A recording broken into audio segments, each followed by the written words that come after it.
आज तक रेडियो सुनता है सारा जहां। ज्ञान ध्यान।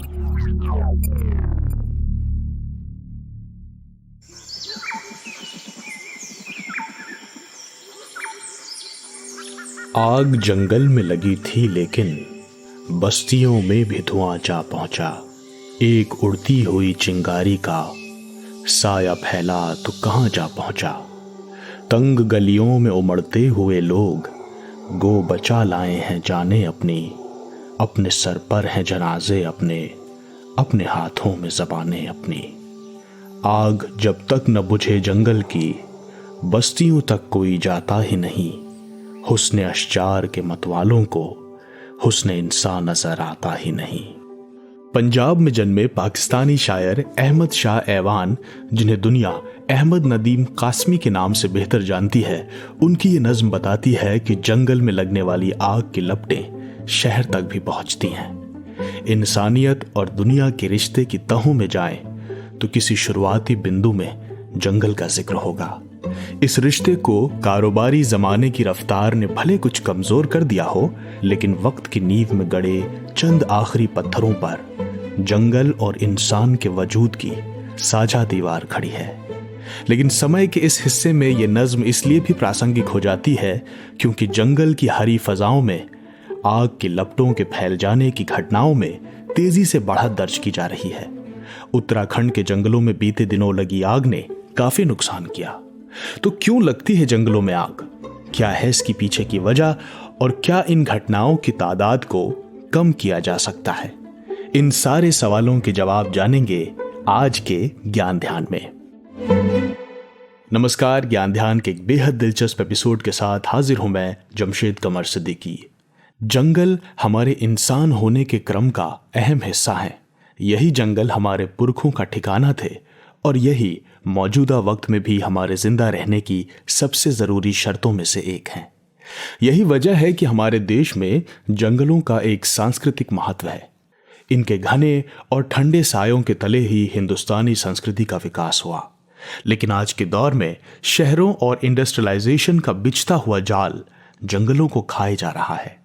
उत्तराखंड वन विभाग के मुताबिक तो 5 अप्रैल को प्रदेश के जंगलों में 45 जगह लगी आग से तकरीबन 68.7 हेक्टेयर का क्षेत्र प्रभावित हुआ। और इतना ही नहीं, अक्टूबर 2020 से अब तक जंगलों में आग के 667 मामले दर्ज किए गए हैं।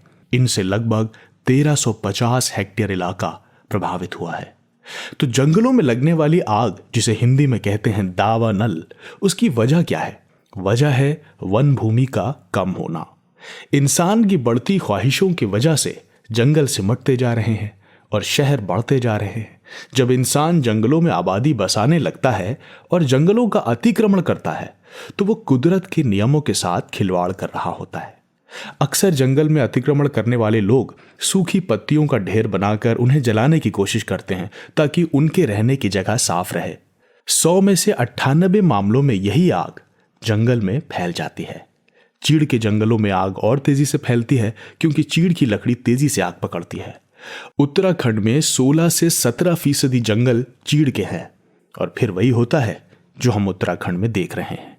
सिर्फ भारत ही नहीं, दुनिया भर में जंगलों की आग एक बड़ी समस्या है।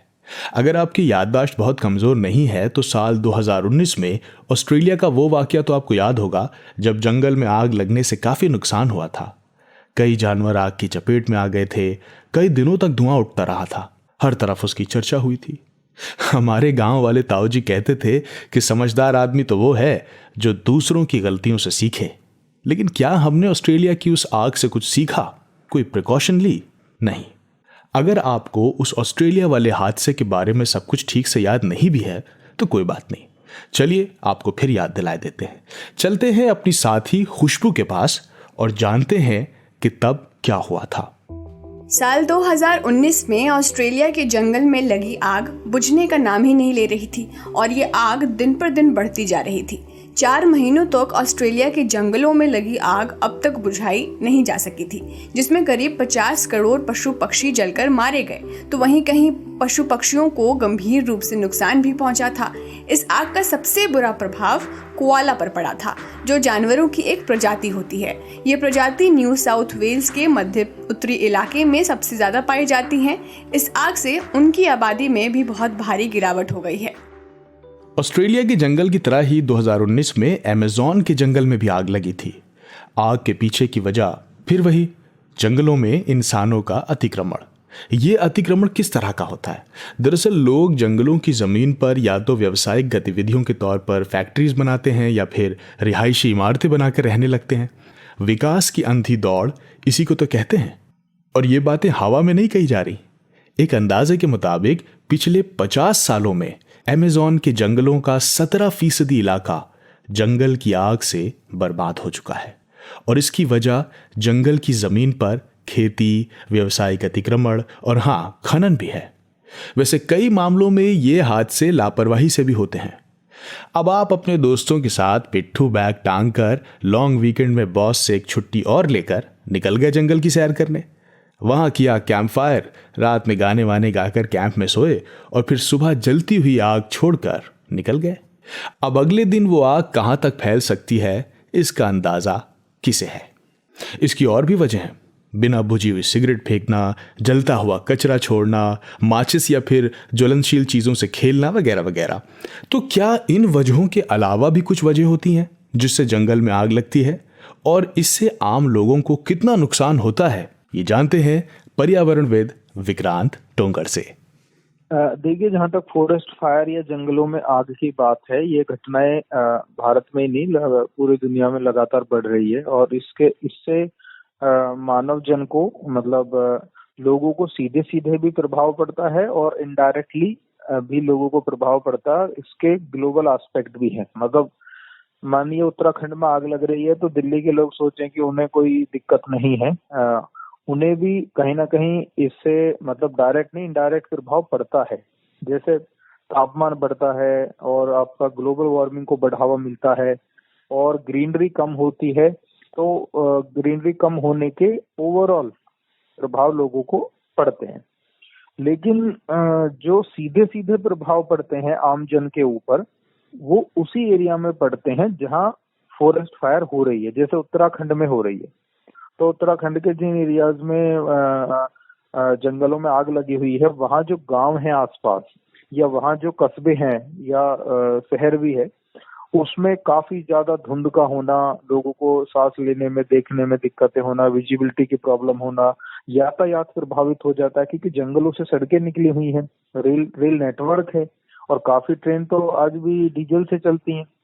और डीजल से ना भी चले फिर भी जहाँ आग लगी हुई है वहां से ट्रेन निकालना मुश्किल होता है, बस निकालना मुश्किल होता है। आम लोग अपनी गाड़ियों से भी नहीं आ जा सकते जब उस दौरान अगर आग लगी हुई है और सड़क के आसपास तक आग आ गई है। बल्कि अलर्ट जारी किए जाते हैं, सड़क के पास नहीं भी आई हो आग, फिर भी एहतियात बरतनी होती है कि पता नहीं कब कैसे आग उस तरफ आ जाए, सड़क के किनारे या ऐसी जगहों पे।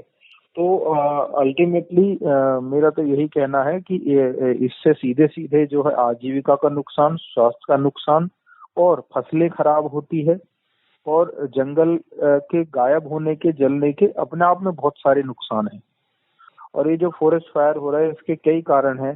कई कारणों में से एक कारण ये भी है कि हमने जो छोटे छोटे जल स्रोत थे जो जंगलों के बीच में होते थे, जिस वजह से आग फैलने से रुक सकती है। सपोज आग लगती हुई आ रही है पीछे कई किलोमीटर से और बीच में कोई तालाब या बीच में कोई वाटर चैनल आ गया तो आग वहां रुकेगी क्योंकि पानी में तो आग लगेगी नहीं।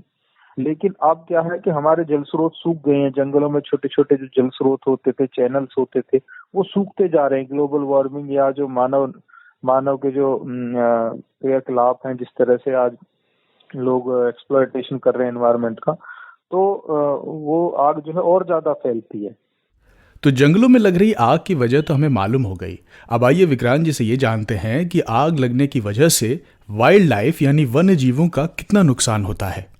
जो वाइल्ड लाइफ को नुकसान होता है, जो बर्ड्स को नुकसान होता है, वो अपने आप में कैलकुलेट नहीं किया गया है अभी, जो कि इन सबसे काफी बड़ा दुष्प्रभाव है, काफी बड़ा लॉस और डैमेज हमारी इकोलॉजी को, हमारे एनवायरनमेंट को।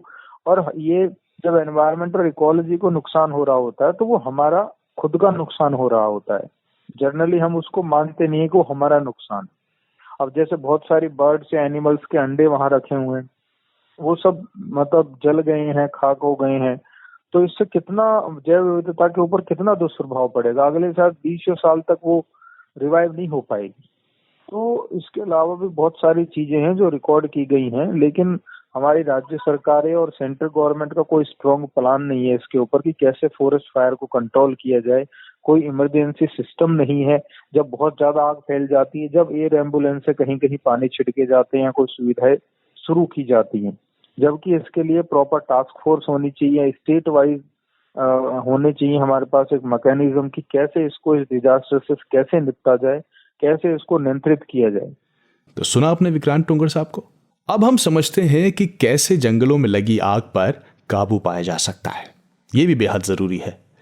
जंगल के इलाकों में बीच बीच में गड्ढे खोद देना चाहिए ताकि आग ज्यादा ना फैल सके। जंगल से उन सभी चीजों को हटा देना चाहिए जिनसे किसी तरह की चिंगारी पैदा हो सकती है।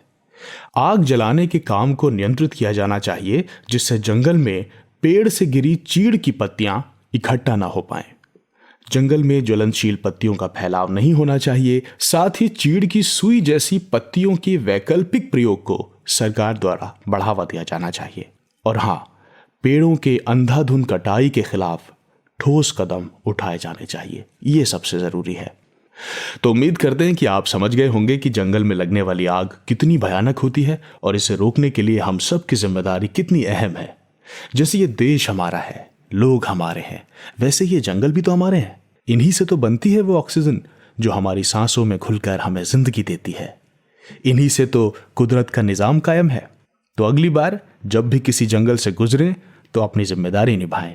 और हमें यह भी उम्मीद है कि ज्ञान ध्यान के इस एपिसोड में आपकी जानकारी में इजाफा हुआ होगा। अगर कोई और विषय हो जिस पर आप ज्ञान ध्यान सुनना चाहते हो तो बेझिझक हमें लिख भेजिए। अरे आपका ही शो है, पूरे अधिकार से बताइए कि इस विषय पर ज्ञान ध्यान किया जाए। हमारा पता है radio@aajtak.com। और हाँ, चलते चलते अपने मेहनती और बड़े काबिल साथी सूरज का नाम भी लेता चलूं जिन्होंने इस एपिसोड के लिए रिसर्च की। सोशल मीडिया की खिड़कियों से झांकते हुए भी हमें हाय हेलो बोलिए। फेसबुक और ट्विटर पेज पर हमारे साथ रिश्ता बनाइए। और ये पॉडकास्ट आप Hubhopper, Storytel, Google podcast, Apple podcast, Spotify, Jio Saavn, Pocket Cast जैसे प्लेटफॉर्म्स पर भी सुन सकते हैं। तो अब मुझे यानी जमशेद कमर सिद्दीकी को दीजिए इजाजत और चलते चलते सुनिए केदार सम्मान, रजा पुरस्कार से सम्मानित इंदौर के एक मशहूर कवि आशुतोष दुबे की लिखी कविता जंगल में आग, नितिन ठाकुर की आवाज में। जंगल में आग लगने पर पेड़ जंगल छोड़कर भाग नहीं जाते। जब आग उनका माथा चूमती है, उनकी जड़ें मिट्टी नहीं छोड़ देती। जब पंछियों के कातर कलरव से विदीर्ण हो रहा होता है आसमान, चटकती हैं डालियां लपटों के महोत्सव में, धधकता है वनस्पतियों का जौहर, उसी समय घोंसले में छूट गए अंडे में जन्म और मृत्यु से ठीक पहले की जुम्बिश होती है। धुएं, लपट, आंच, चटकती डालियों का हाहाकार और ऊपर आसमान में पंछियों की चीख पुकार सच है। और उतनी ही सच है संसार के द्वार पर एक नन्ही सी चोंच की दस्तक।